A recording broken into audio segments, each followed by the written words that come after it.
Triatko Hermanda dari Gimbalalas Indonesia yang berlokasi di Jawa Timur.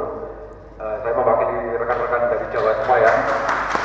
Jadi kami berangkat ke Lembata ini sudah mendengar ada musibah siklon Seroja ini. Karena belum ada pesawat di hari-hari awal, hanya kami bisa landing mendarat di Lembata hari Rabu, dan kami sudah melakukan operasi SAR evakuasi bersama Basarnas. Jadi memang awal-awal kami terdaftarnya di Basarnas. Jadi kami pencarian korban di daerah Waimatan, Amakaka, Tanjung Batu, dan Lowal. Kemudian setelah masa tanggap daruratnya selesai, jadi tidak ada lagi pencarian korban, kami beralih ke saudara-saudara di pengungsian. Jadi setelah mengurusi yang sudah meninggal, kami mencoba untuk aktif di kegiatan di yang saudara-saudara yang masih sebagai penyintas. Kemudian kalau kami ke sini, kalau ini kita bicarakan tentang masalah kesehatan ya, relawan yang dari luar Lembata ketika masuk sini bisa dipastikan sudah lolos tes COVID. Karena kalau nggak lolos itu juga nggak mungkin bisa terbang kemari kami. Jadi kami ke sini, kami sehat, siap lahir batin dengan begitu. Nah, kemudian di kegiatan yang bisa kami lakukan di sini ya, jadi kami sebenarnya bukan sebagai istilahnya penyaing dari pemerintah, bukan. Kami tetap bekerja sama. Cuman kami mengisi ruang-ruang kosong yang mungkin belum sempat dikerjakan oleh teman-teman pemerintah. Kebetulan kami sangat aktif di dunia kebencanaan ya. Kalau di masa pandemi ini kami sudah mulai banjir bandang Masamba, kemudian gempa Sulawesi Barat, kemudian longsor Nganjuk, kemudian sekarang kami kemarin di Gunung Agung kemarin juga. Jadi di masa pandemi ini kami juga masih aktif. Jadi memang penanganannya sedikit berbeda dengan masa-masa mungkin waktu kita tsunami Aceh dulu, gempa Padang atau lain-lainnya. Saat pandemi itu mungkin akan berbeda ya. Cuman ini memang tergantung dari pemerintahan setempat. Proaktifnya bagaimana? Kalau memang dirasa ada rasa kekhawatiran terhadap, ini banyak pendatang masuk ini, bawa penyakit, misalkan seperti itu ya, ada pandangan seperti itu. Ayo proaktif, misalkan dinas kesehatan sini, semua relawan yang mau terjun di lapangan, kami rapid test dulu dengan fasilitas dari pemerintah. Oke. Kalau misalkan kami sudah selesai melakukan itu, otomatis kami juga berhak dong untuk masuk mendekati ke pengungsi. Loh, kami negatif, masa nggak boleh dekat dengan pengungsi? Kami bisa mendapatkan data-data pengungsi di misalkan di Waisesa, demikian. Itu semua berkat bantuan juga dari teman-teman relawan lokal. Ada Gembita, PMI, Gempar, Lembata Rescue dan lain-lainnya nggak bisa saya sebutkan. Gempar, bos. Mereka luar biasa. Mereka support kegiatan kami di sini. Nah, untuk kegiatan di lapangan yang kami lakukan mungkin terkesan sederhana. Kami bukan NGO, kami murni relawan. Kami berangkat waktu startnya juga modal-modal uang kami pribadi. Nah, setelah kami berada di lokasi, biasanya teman-teman donatur yang di Jawa terutama melihat pergerakan kami, mereka tanya, apa sih yang bisa kita lakukan untuk Lembata? Contohnya seperti itu. Kami yang di lapangan, ini kalau untuk logistik sudah berlebihan, nggak usah ngirim beras, nggak usah ngirim Indomie, itu kuno. Yang kami lihat, kami bisa melakukan apa? Oh, kami bisa teramah hidup. Kami lihat di Waisesa, banyak pondok yang satu pondok diisi oleh 4-5 kakak, bahkan ada yang 7. Jadi kan keterlaluan juga ini. Teman-teman berupaya, contohnya dari kami di Rombongannya ada teman-teman di blok, kami memasang tenda-tenda ya, tenda-tenda berwarna-warni itu kami pasangkan dulu. Kemudian teman-teman dari Surabaya, dari Solo itu juga memasangkan bagaimana supaya saudara-saudara di pengungsian di pondok-pondok kebun ini merasa nyaman. Contohnya kita buatkan dindingnya dengan terpal. Ini kami masih nunggu kiriman 5.000 meter lagi terpal dari Surabaya pengiriman. Kemudian ada juga obat-obatan untuk warga.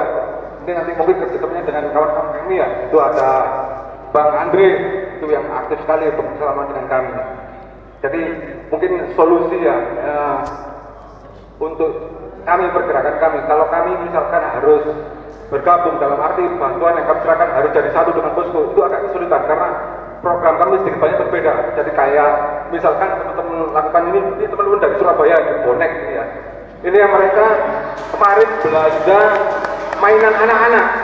Mereka belanja mainan anak-anak yang memang diserahkan untuk anak-anak kecil yang di lokasi. Kalau program seperti ini kan kayak nggak mungkin dilakukan pemerintah. Jadi kami mengisi ruang-ruang kosongnya aja.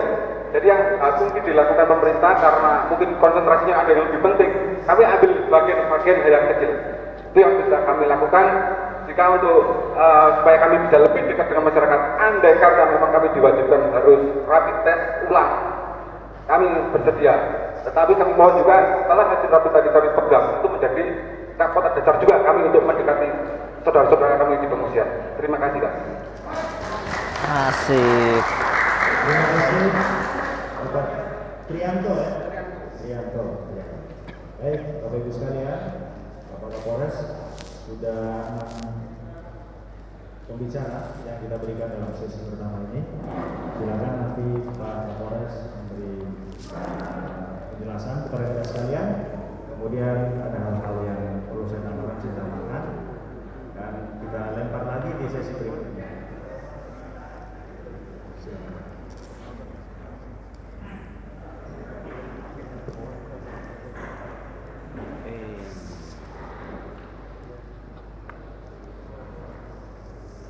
Baik, terima kasih Bapak-Bapak sekalian yang tadi sudah memberikan masukan-masukan. Ada beberapa hal yang dapat saya tangkap dari masukan-masukan yang ada. Yang pertama mungkin ada prinsipnya. Kita fokus saja dulu untuk permasalahan ini. Kita menangani bencana.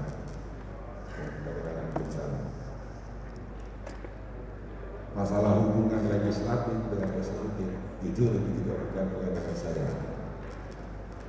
Tapi kalau kita mau bahas itu, kapan lagi kita mau menangani bencana ini?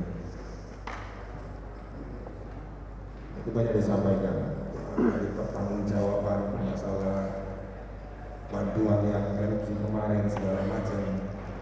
Ya saya juga sampai sekarang juga tidak tahu. Cuman itu pasti akan dikerjakan. Kalau kita sekarang bahas ini begini, penanganan bencana ini belum selesai. Beda dengan erupsi kemarin yang di Lembata.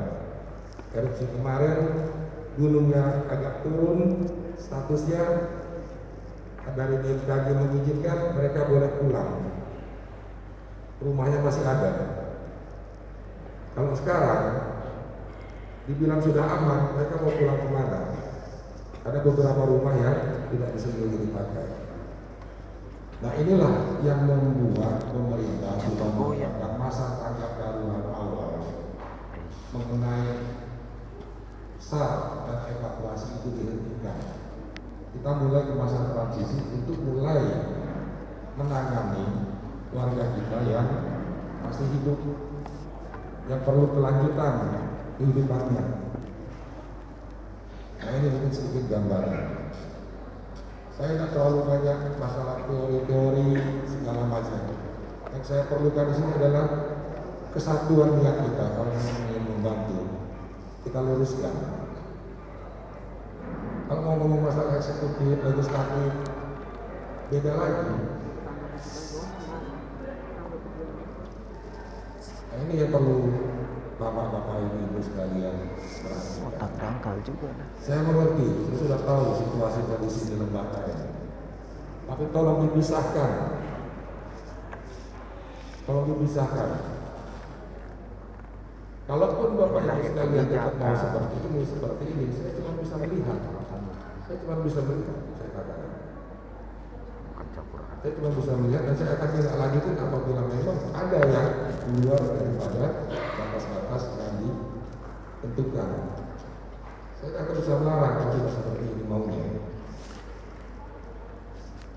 Dan sekali lagi saya sampaikan, saya hanya bisa mengingatkan kita semua. Saya bukan orang sini, saya hanya dinas di sini, tapi saya peduli sama warga sini. Saya harapkan semua seperti itu, apalagi Bapak Ibu sekalian warga sini. Kalau kita mau bicara masalah eksekutif, legislatif, dan lain sebagainya panjang. Hari ini kita mau ngapain? Bagaimana warga pengungsi kita? Tidak akan habis kita ngomong masalah ini. Mengenai dari saran masukan yang disampaikan, akan kita bahas nanti. Saya akan mungkin bicara dengan kepala dinas kesehatan, teknisnya bagaimana kalau perlu rapid, segala macam. Tapi kan perlu dipahami juga mengenai ini. Tapi nanti kita coba dengar. rapid itu masa berlakunya berapa lama? Apa mau tiap hari di rapid? Nanti habis semua kegiatan kita hanya untuk rapid. Nah ini jadi perlu perhatian kita juga. Jadi kadang yang kita bicarakan taktis, teknis, tidak semudah itu. Saya mengerti dari sampaikan ibu-ibu, semua betul, tidak ada yang salah. Coba sekarang kita fokus, kita hari ini saja kita bilang, kita mau lama membahas masalah eksekutif legislatif, mau seperti ini? Kan tidak. Kita satukan saja dulu, kita mau bagaimana teknisnya untuk masalah warga masyarakat kita ini. Masalah nanti eksekutif buat laporan legislatif, undang rapat segala macam, silakan berjalan. Saya juga tidak ada urusan terhadap itu. Coba saya ngomongin di lapangan, ada seperti ini, saya coba komunikasikan, kita ketemu untuk bahas itu. Jangan dulu bahas ini begini, itu ada yang ngurus, sudah silakan nanti Bapak Ibu sekalian yang punya akses untuk mungkin membuat surat atau apa, silakan. Cuma kan kita kumpul di sini masalah penanganan bencana ini, bagaimana warga kita yang mau kita selamatkan ini, mau kita bantu ini bagaimana. Tanpa ada mulai dari level kebijakan. Sekali lagi saya mohon dengan sangat, singkirkan dulu hal-hal lain. Kita fokus ke penanganan ini. Para relawan, baik yang dari luar atau dari dalam, Pak kami kurang begini Pak, komunikasi. Jangan tidak pernah komunikasi, tidak ketemu sama kita di sini, tapi di luar ngomong pemerintah begini. Tapi kalau sudah komunikasi kita nggak hiraukan, silakan ngomong. Kita juga berhak untuk dikritik. Tapi kalau ngomong nggak pernah, pengalaman yang lalu begini, ya kalau lalu sekarang begini, makanya kita buat begini. Nah ini yang sama-sama kita coba benahi. Semua saran masukan sudah saya catat, nanti akan kita coba komunikasikan kembali. Yang intinya sekarang udahlah, kita tidak usah saling menyalahkan dulu. Sekarang fokus bagaimana penanganan ini ke depan. Ya, saya nggak bahas satu persatu karena kalau bahas satu persatu ya kapan lagi kita kerjanya.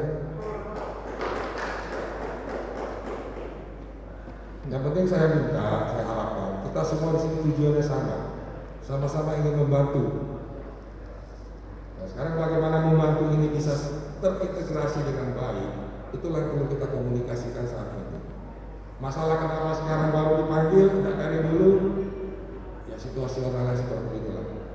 Kita menyadari memang kita banyak kekurangan. Namun kekurangan itu bukan untuk dihujat, untuk kita benahi, untuk kita perbaiki. Siapa sekarang yang merasa 100% betul semua? Silakan coba katakan yang merasa 10 betul, 100 betul siapa? Kita semua ada salah, kita semua ada kurang. Tapi bukan sama-sama dihujat. Ya, kekurangan segala macam yang kita miliki untuk dikritik silakan untuk kita perbaikan ke depan. Karena saya tadi lihat, ya saya semangat semua, saya senang semangat. Cuman kalau sudah arah yang berbeda, akan saya cut. Kita ngomong di sini masalah bencana, bagaimana yang harus kita lakukan ke depan. Memang ada hubungan antara pater sudah memang betul, tapi nantilah. Ya, kita bahas dulu, perlu dah gitu misal kalau memang ketemu dengan warga masyarakat. Terus ada contoh kecil aja kita bahas seperti itu. Masalah legislatif eksekutif mau ketemu, silakan. Tapi di luar daripada konteks ini.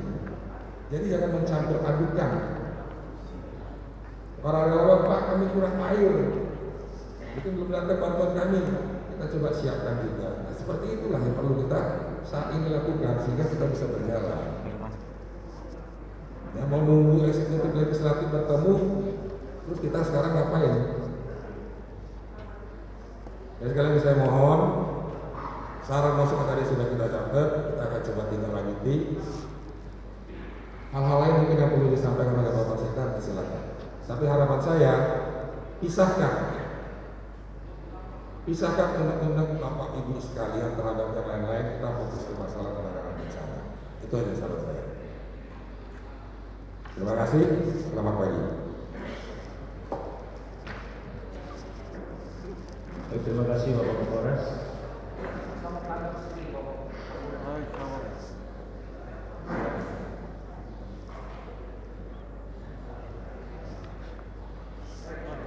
Saya mau minta supaya kami diberitahu konsep apa Pemda untuk penanganan bencana ini. Kami jangan buang-buang waktu di sini. Lebih penting itu urus masyarakat yang sakit di sana. Konsep Pemda apa? Apa yang harus kami buat sekarang? Dan tunjukkan tempat di mana warga itu di mana. Sepakat. Itu saja. Jangan mulai bully-bully. Apa yang dibicarakan Pak Kapolres ini normatif sekali. Jangan bicara hal-hal yang normatif di birokrasi ini untuk kami yang bekerja untuk manusia. Kan omong singgung soal hubungan legislatif dan DPR itu penting. Kenapa? Ini rumah tangga. Rumah tangga harus dibereskan dulu supaya kami yang datang nih bekerja nyaman. Kok masa kami dipersalah tidak boleh bicara ini? Pantas kalau kami cari jalan sendiri. Karena rumah tangga ini kacau. Ini bisa kami didikte Pak Kapolres. Kami diberi konsep kerja. Jangan didikte. Terima kasih.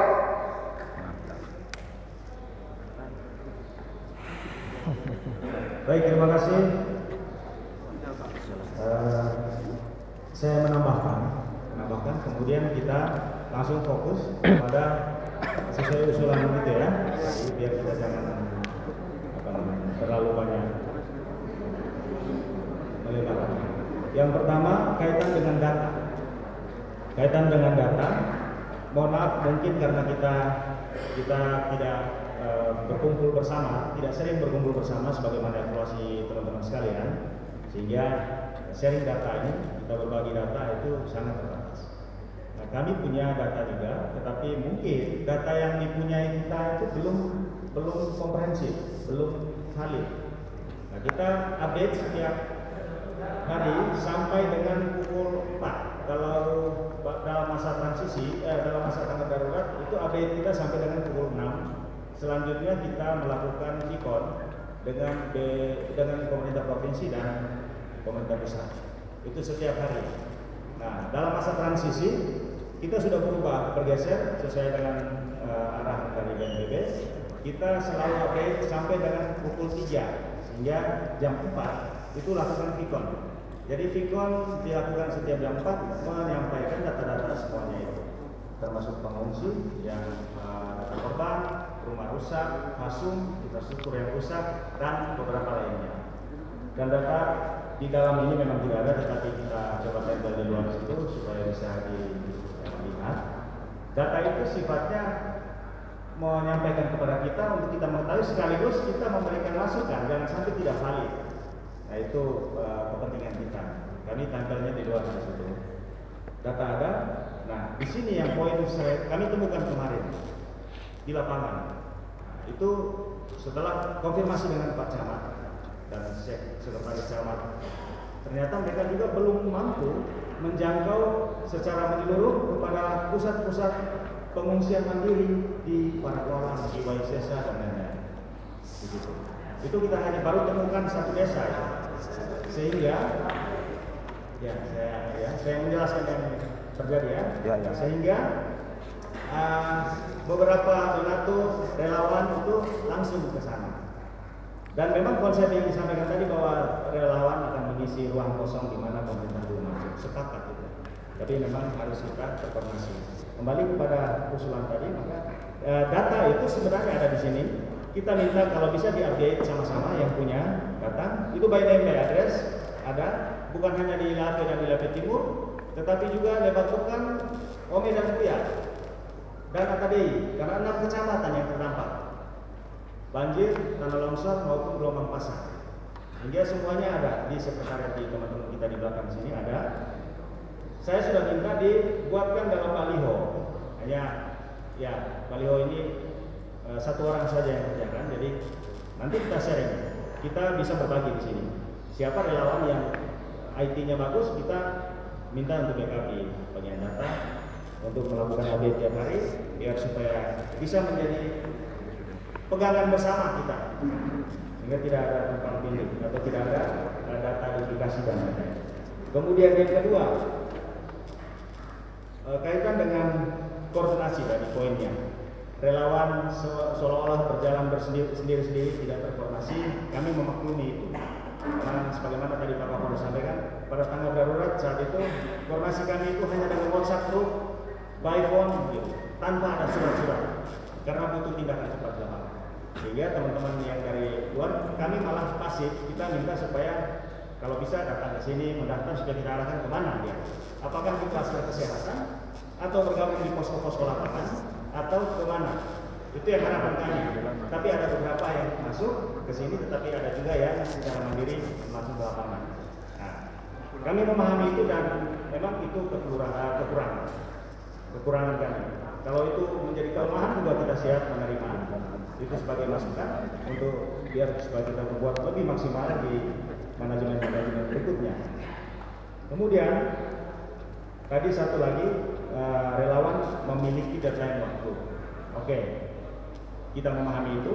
Yang penting tadi kita minta supaya kita sama-sama terkoordinasi agar kemana teman-teman berangkat, di mana titik sasaran, berbuat apa di sana, membawa jenis apa logistiknya, itu sudah jelas di sini.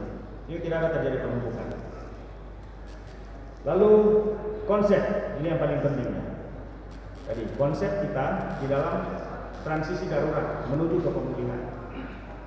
Kemarin pertama yang harus kita selesaikan segera atau by day kita berproses itu adalah trauma healing.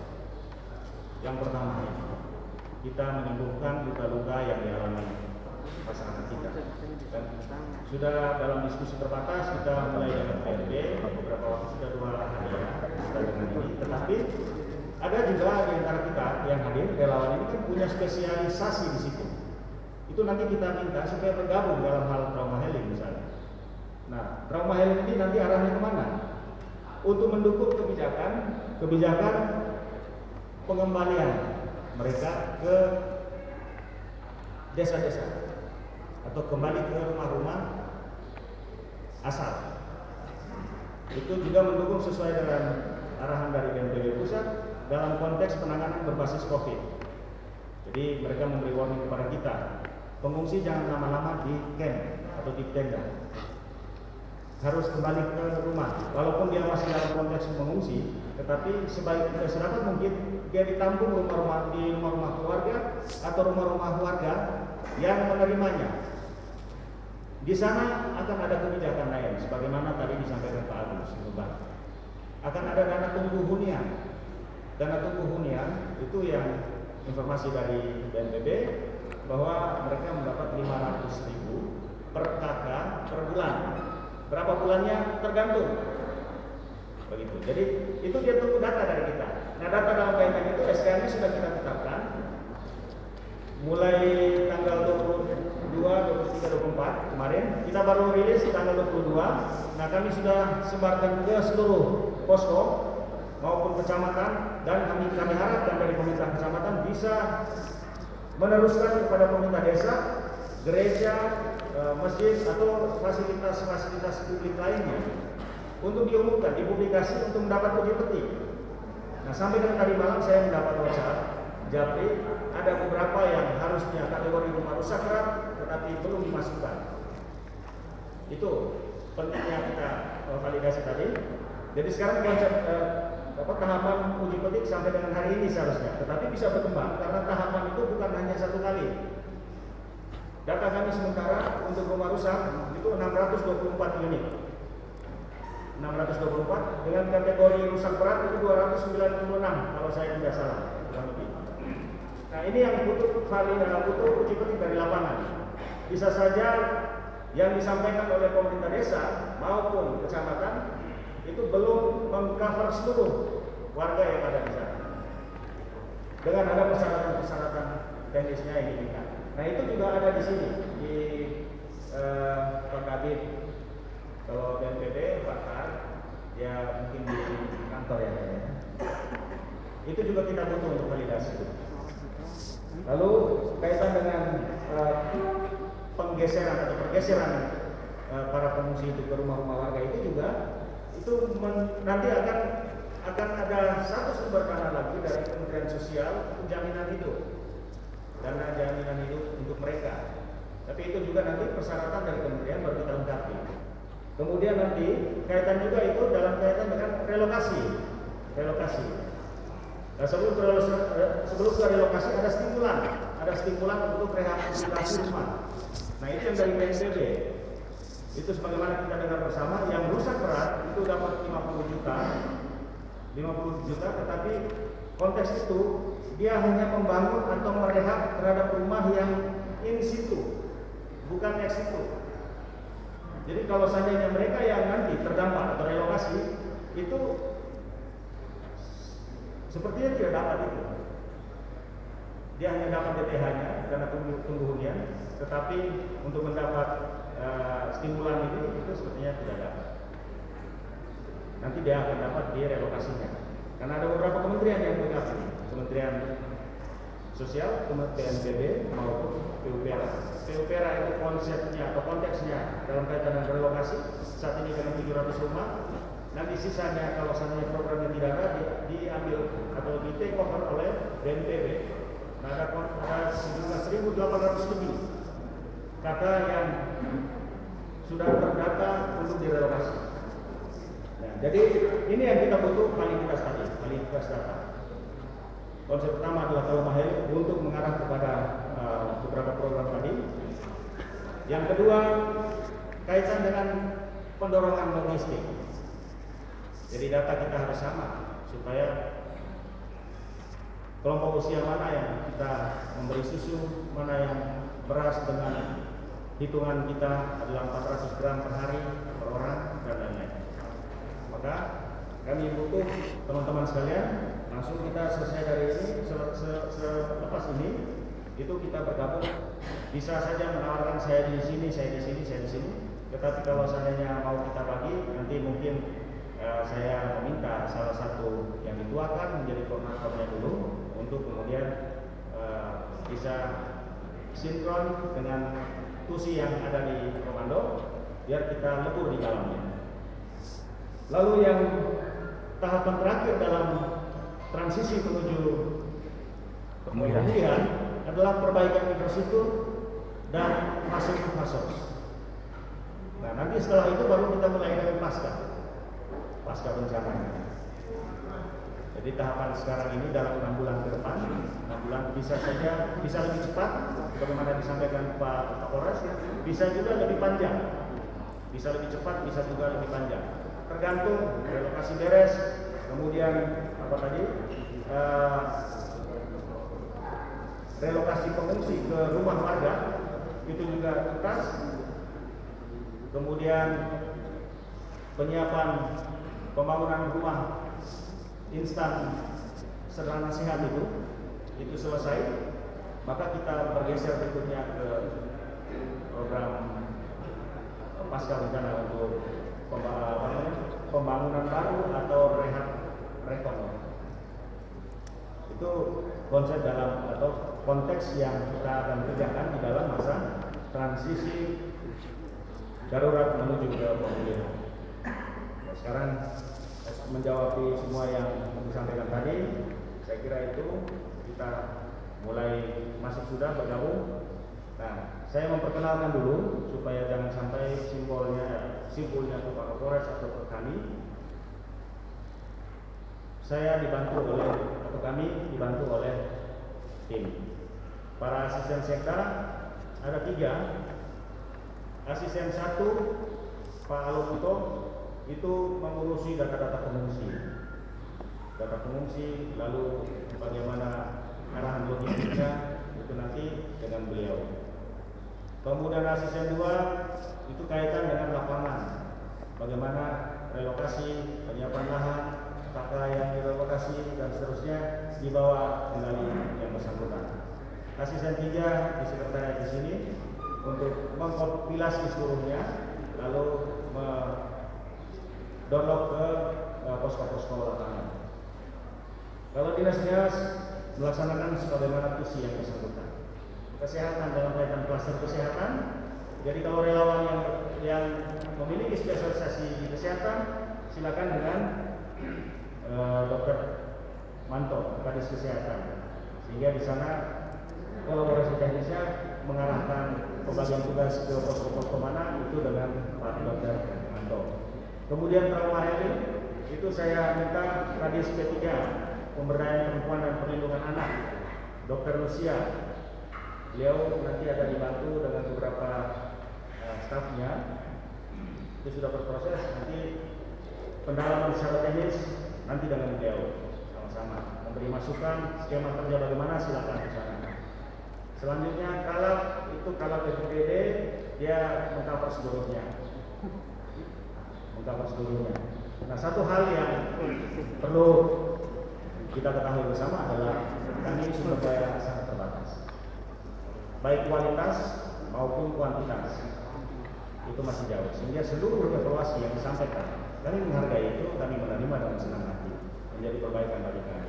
Bahwa manajemennya amburadul kami terima, karena memang kita belum dibina secara khusus atau dididik secara khusus dalam kaitan dengan penanggulangan bencana. Mungkin di antara kita yang sudah mengikuti tahapan-tahapan pelatihan tertentu tidak punya sekolah khusus, tapi spesialisasi melalui diklat, Imtek itu mungkin ada, dan itu kami belum. Itu berbetul. Itu berbetul. Tadi belum masuk ke situ. Kalau juga itu saya berbetul. Karena beliau juga kepala yang baru di OPD yang bersangkutan. Baik. Itu berbetul. Yang lebih kaya Andri.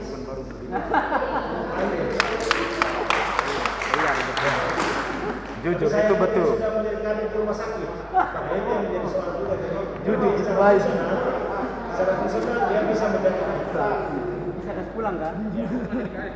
Memang kami, jadi kalau bapak mereka hajarkan kami tanah saja. Kami maklum kita punya kekurangan keterbatasan.